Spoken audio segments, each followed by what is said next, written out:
Sepi, ini yang kami rasakan. COVID-19 yang telah ditetapkan World Health Organization sebagai pandemi membuat jalan dan tempat umum hilang oleh keramaian. Tidak hanya di kota metropolitan, daerah terpencil pun juga ikut merasakannya. COVID-19 merupakan virus baru dan penyakit yang muncul di Wuhan, Tiongkok pada bulan Desember 2019. Gejala-gejala COVID-19 yang paling umum adalah rasa lelah, demam, batuk, atau gangguan pada saluran organ pernafasan. Lalu, bagaimana COVID-19 bisa menyebar? Mereka dapat tertular melalui percikan-percikan yang keluar dari mulut atau hidung orang yang terjangkit COVID-19. Makanya, kita selalu dianjurkan untuk mengenakan masker. Hingga video ini dibuat, sekiranya sudah kurang lebih 16.500 warga Indonesia yang terjangkit COVID-19. Penyebaran virus COVID-19 saat ini sangat cepat penyebarannya. Bukan hanya di berbagai desa atau pedalaman, bahkan saat ini ibu kota Jakarta sendiri mengalami penyebaran virus COVID-19 dengan jumlah kasus 5.195 untuk kasus positif, 2.258 untuk kasus yang dirawat, 836 untuk kasus yang sembuh, dan 453 untuk kasus yang meninggal. Nggak hanya di ibu kota Jakarta aja sih, di Bogor juga mengalami hal yang sama, bahkan hingga masuk red zone. Data yang masuk hingga hari ini, jumlah pasien positif corona berjumlah 249 orang. Ini yang dapat kita lihat. Bahkan pusat kota hujan yang tidak pernah sepi pengunjung menjadi tenang. Tugu Kujang, Kebun Raya, semuanya ikut berpartisipasi demi mengurangi penyebaran COVID-19. Salah satunya kampus Institut Pertanian Bogor, yang memutuskan untuk belajar di rumah kepada seluruh mahasiswanya. Sejak diumumkan bertambahnya kasus positif COVID-19, IPB mengambil langkah cepat untuk melakukan pembelajaran jarak jauh dan menghimbau agar mahasiswa tetap di rumah aja.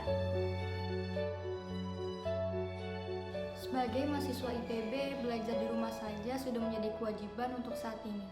Kuliah dan praktikum kami lakukan secara daring. Di satu sisi, teknologi internet pun mampu untuk mempermudah kita mengakses informasi dan situs digital untuk memperlancar jalannya belajar daring di rumah. Selain kita dituntut untuk belajar, jangan lupa kita harus selalu beribadah kepada Tuhan Yang Maha Esa, apalagi di tengah pandemi COVID-19 ini. Masa pandemi seperti sekarang ini membuat kami harus lebih banyak introspeksi diri tentang apa yang sudah kita perbuat terhadap dunia.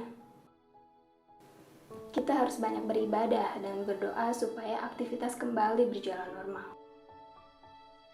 Aku sebisa mungkin masih bisa me time di rumah, dan aku bisa bagi waktu di mana aku harus nugas dan di mana aku harus seharian deadline ngerjain tugas, atau mungkin aku harus nugas biar nggak terlalu mepet deadline. Pastinya otak kita terus bekerja, dan menurut aku me time itu penting banget biar kita nggak terlalu stres dan kita juga butuh waktu buat menghibur diri sendiri.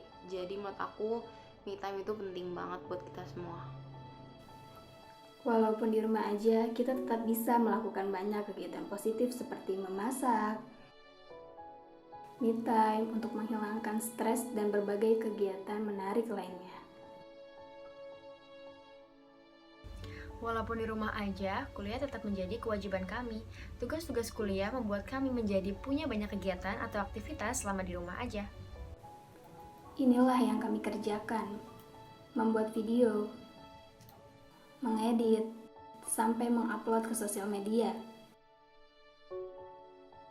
Kita jadi lebih leluasa. Belajarnya tuh benar-benar dengan cara kita sendiri. Mau apapun, mau sambil dengerin lagu, mau sambil makan, mau sambil tidur-tiduran. Duduknya tuh nyeleneh kita juga bisa. Kita bisa nentuin posisi ternyaman mana untuk belajar supaya materinya lebih gampang masuk. Kelebihan school from home lainnya adalah bajunya bebas.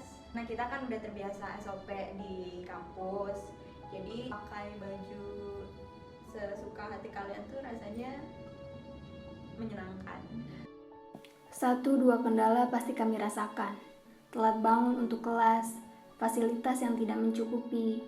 Kurang bagusnya jaringan jadi salah satu hambatan yang paling sering ditemui oleh mahasiswa. Sinyal yang tidak stabil, dan hal lain yang dapat menghambat proses kuliah daring. Sudah banyak juga aplikasi yang dapat memudahkan kita untuk melakukan pertemuan kepada dosen maupun teman-teman yang lainnya, seperti Google Meet, Zoom, dan yang lainnya sangat memudahkan kita untuk melakukan perkuliahan. Untungnya banyak aplikasi yang mendukung kami untuk kuliah daring. Dari yang hanya bisa untuk bertukar pesan, sampai bisa untuk melihat wajah teman dan para dosen tercinta.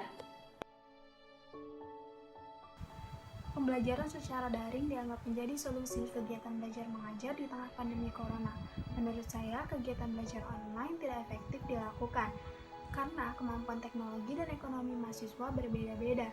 Tidak semua mahasiswa memiliki fasilitas yang menunjang untuk kegiatan belajar jarak jauh ini, serta koneksi jaringan yang lemot menjadi kendala, dan kuota internet yang mahal menjadi hambatan nyata bagi mahasiswa. Dengan kita jalani secara bersungguh-sungguh, apa yang kita hadapi pasti bisa kita lalui. Dari manapun sumbernya, asal didasari dengan niat, pasti akan dimudahkan. Harapan kedepannya, pertama kami ucapkan belasungkawa kepada korban yang meninggal akibat virus ini, dan untuk saudara-saudara kita yang terjangkit semoga lekas sembuh. Dan untuk masyarakat, ayo kita jalankan himbauan dari pemerintah karena ini merupakan kerja kita bersama untuk memutuskan rantai penyebaran virus ini sehingga kita dapat memulai kembali aktivitas seperti biasa. Oke teman-teman semua, video dokumenter tersebut merupakan persembahan dari kelompok kami dalam rangka di rumah aja. Kita semua harus tetap produktif, Tetap jaga kesehatan, Tetap stay safe. Tetap higienis, Tetap olahraga. gunakan masker jika berpergian, Pola tidur yang cukup, Jangan lupa cuci tangan. makan makanan yang bergizi. jangan lupa minum vitamin. Terima kasih. Wassalamualaikum warahmatullahi wabarakatuh. Dadah. Dadah. Terima kasih semuanya. Dadah. Makasih.